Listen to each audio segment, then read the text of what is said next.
We are back with the season finale of Polyfamily. Polyfamily Season 1, Episode 6, Polyfidelity. And I'm super annoyed. And if this episode doesn't leave you satisfied and smiling, I don't know what will. That's an Office quote. So, this is the end of the season. I don't know what I said in my earlier recap of Episode 5, but I got confirmation between watching 5 and 6 that, in fact, this episode, Episode 6, was supposed to air next week. It was originally on the calendar for next week. And for whatever reason they pulled it forward. I was dubious about that because that's not normally how networks work, but seems to be the case.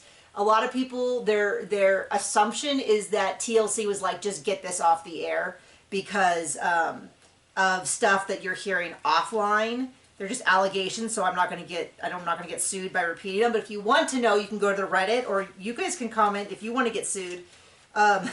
Or you're willing to risk it. I think you're a little too cautious. As a content creator, I'm a bigger target. In the comments, I don't think anyone's going to go after them. But people have sued content creators before. Allegedly. Okay, allegedly.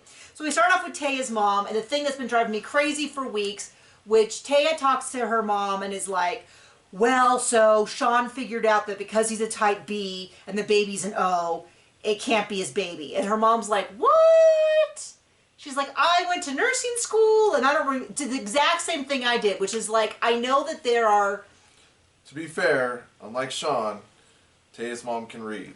Yeah, I know. Big bonus on her part. But the same way, she did exactly what I did, which is like pull out her phone. They even showed her phone and I was like, that's the same chart that comes up when you Google it. And then they showed Sean's phone and same chart. Same chart. He just can't read or whatever. I don't know what he Googled, but anyway, she looks it up and she's like, a B parent can have a B or an O child. 100% correct. Or a B child. But based on the fact that they're both B's and stuff.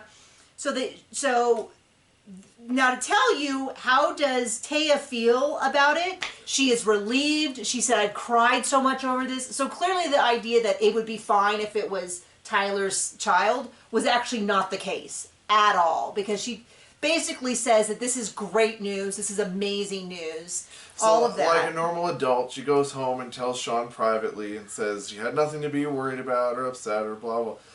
Right? No. Right? No. So anyway, so then we cut over to this other storyline of Lex and Chris, which is a polyamorous couple that seems to be... Taya was kind of like, we know them, but it doesn't seem like we know them so much as Taya knows Lex. She's polyamorous. They've only done like triads or thruples, but they never worked out because the other person was more into Chris than to Lex. And I'm like, oh, you mean the exact same dynamic we're seeing here? So they're starting to talk, her and her partner are starting to talk about like, what if they individually date outside the group? And we get a little bit of, I don't know, there's kind of these, as Lex is talking to Alicia about what was your experience like when your partner started dating. And Alicia's like, oh, tons of insecurities. It's kind of been awful. Sean in the background is just spinning out. I mean, he looks like he's high or disassociating or angry or something. But I think he knows exactly what's happening. I do not think that Alicia and Tyler do. And my guess is that they've already talked. So the mom... Taya's mom is watching the kids, so the quad can go out, and Taya says, hey, Sean could still be the baby. Sean is still a big baby. No, that's not what I meant. Sean could still be the father of Quentin. And Sean is like, yeah, that's a bunch of bold blank. Taya's full of blank, so I'm going to look it up myself. And then he's like, oh, I guess I don't know how to read. I don't know what I saw. I don't know what he Googled. And then Alicia's a little bit like, maybe if you had just talked to me when you got this news, I would have looked it up with you.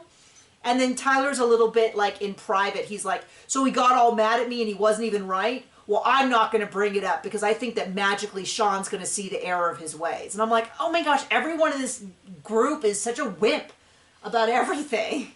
I hate it. I hate it so much because they're all so like whatever Taya wants, she gets. Sean's feelings have to be respected. Tyler's just this big doormat, and then Alicia, no one cares about it. They basically say that. And Tyler will like hold her hand while Sean and Taya chew her out. That's like his support, is he's like, I still love you. Don't piss off my girlfriend too much. Yeah. Like, that's that vibe. And like, don't piss off Sean too much because I want to have more time with Taya. So, I don't know. I have some notes. I just says Tyler says he doesn't like me. I don't know if that's my interpretation of Sean.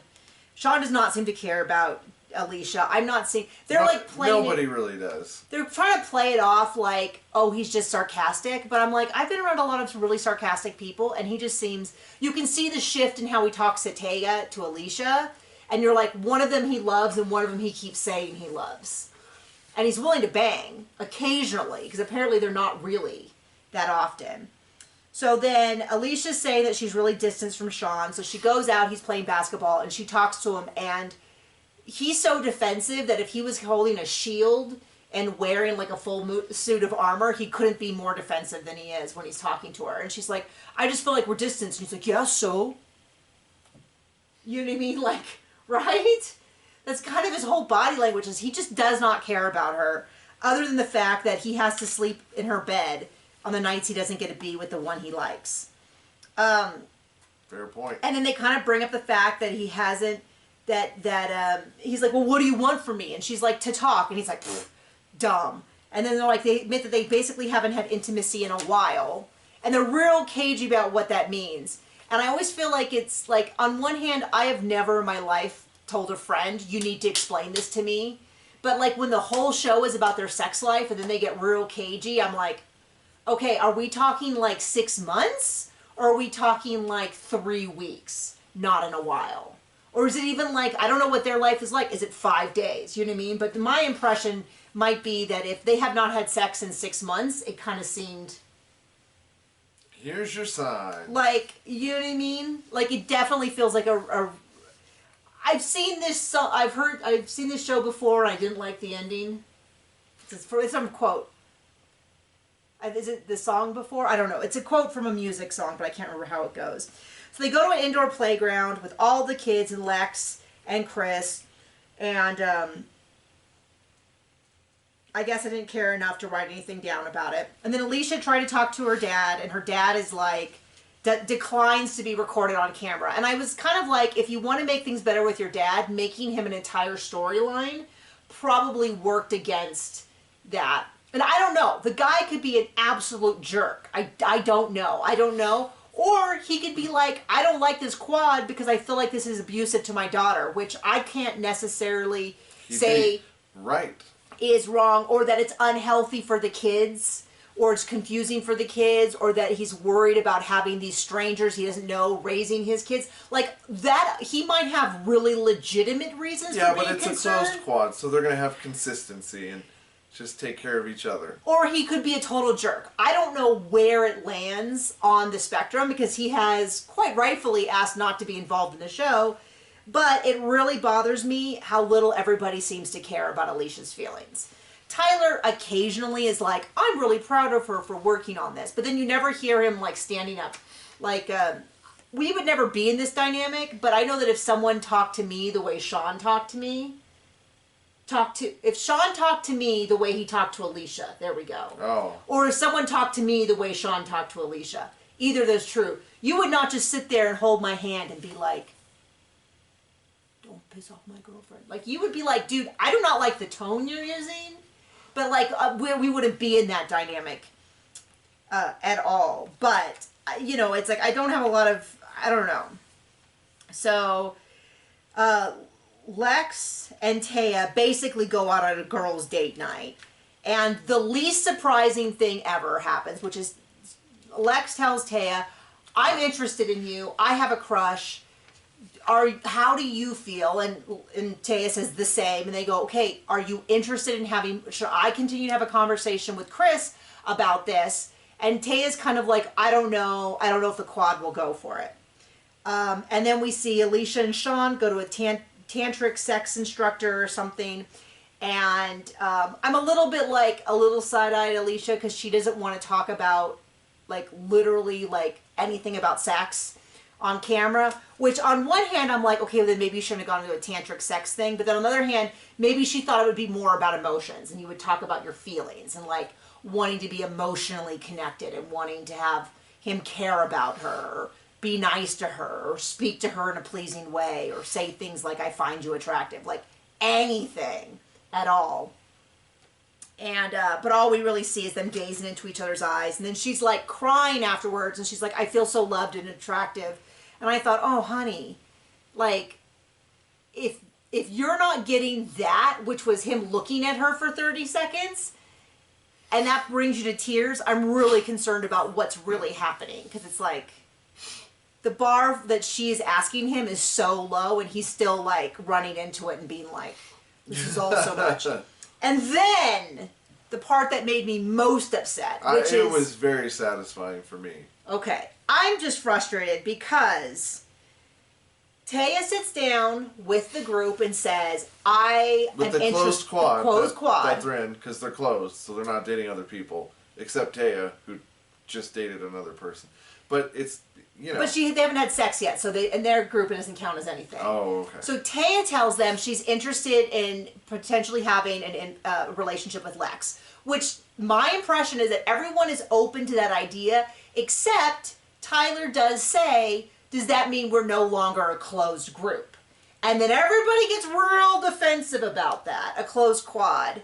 Because how dare anybody go against Taya? And they're like, well, she's pansexual, so she needs this relationship. And it's like, well, but if you're pansexual and you're in a monogamous relationship, that's the rules of a monogamous relationship. You wouldn't have another partner. And Tyler's going, well, I'm sexual and I want sex. Right. And Alicia's freaking out because she's like, well, if Taya opens up the quad, does that mean my husband and my boyfriend are going to start dating? And I am not going to do well with this. Sean, I kind of get this vibe of Sean kind of being like, what you said was... I'll let everybody else take this fall. Yeah, I'll be the supportive one, and then be like, oh man, well we can't do it because of Tyler, or Alicia, you know. But I also kind of think that he knows that he's just got to let her go free. And if he wants 1 out of 3 nights, or 1 out of 4 nights, or 1 out of 2 nights...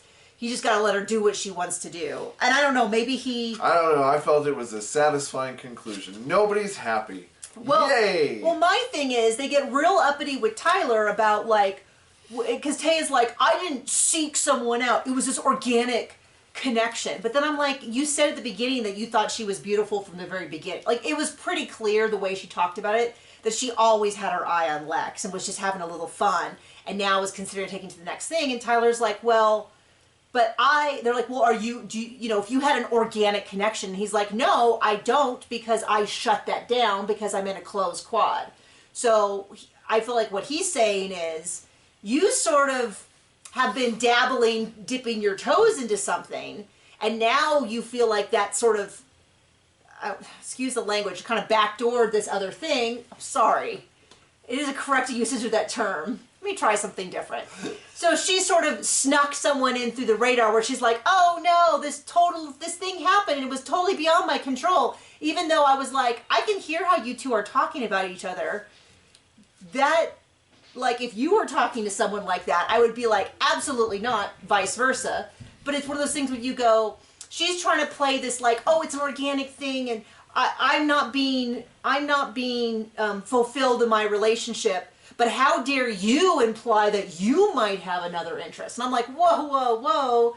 So we're right back to the polygamy problem, which is like Cody, to use sister wives. Cody could have 4 wives and do everything he wanted, but each individual wife had to take the short end of the stick. And it feels like that's what Taya's saying, which is, I can have other partners outside the closed quad, but I want you 3 to follow the same guidelines so that I feel secure. We found Robin. She like covers her eyes and she asks real dramatic, and I'm like, and what I've heard from people who are polyamory, this is somewhat of a common problem where someone wants to open their relationship, but just for them. I usually hear it from men, but I'm sure we can see clearly also women do it because we're watching it, but I also hear from men who are like, I think we should open the relationship, and it gets really bent out of shape when his wife has 90 potential partners and he can't even get a single match on his little polyamory app. But anyway, so I'm so frustrated, and then I guess the show's done. And, I want to say one thing about a lot of people being like, oh, these are all storylines. Okay, well, these people signed up for the storylines, and they filmed it on TV, and they said it, and then later on they're going to be like, oh, that's all make-believe. Then maybe you should have credited it under a pseudonym or something and been like, I'm an actor. I don't know. But once again, we are just reviewing the TV show, and we are very aware that this is not representative of all polyamory families, because the ones that are healthy are also probably boring, and we will never see them on TV. That's what I know. But thank you for joining us this season, and we're done.